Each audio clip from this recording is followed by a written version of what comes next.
Qarun adalah seorang dari Bani Israel yang hidup pada masa Nabi Musa alaihissalam.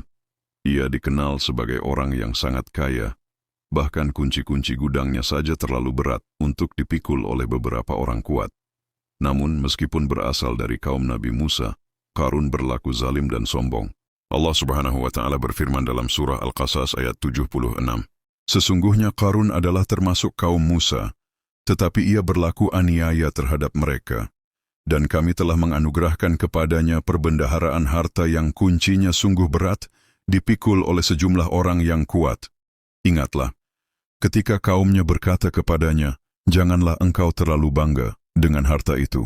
Sesungguhnya Allah tidak menyukai orang yang terlalu membanggakan diri." Kaumnya menasihatinya agar menggunakan hartanya untuk berbuat kebaikan dan tidak berbuat kerusakan di bumi.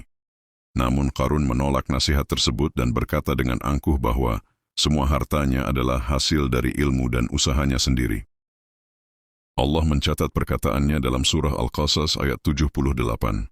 Qarun berkata, "Sesungguhnya aku diberi harta itu semata-mata karena ilmu yang ada padaku.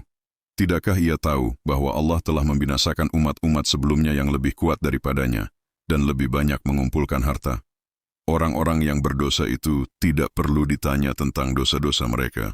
Kesombongan Qarun semakin menjadi-jadi. Ia sering keluar dengan kemewahan dan memamerkan hartanya.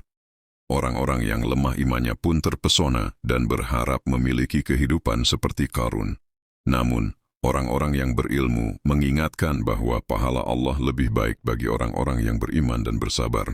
Akibat kesombongannya, Allah menurunkan azab kepada Qarun.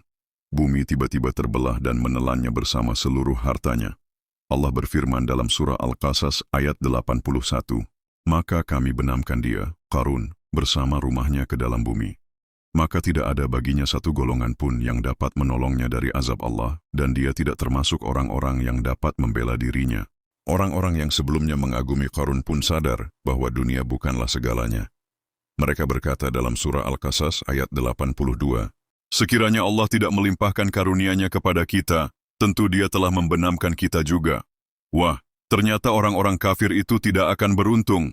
Kisah Qarun mengajarkan bahwa kekayaan bukanlah tanda kemuliaan jika membuat seseorang sombong dan lalai dari Allah.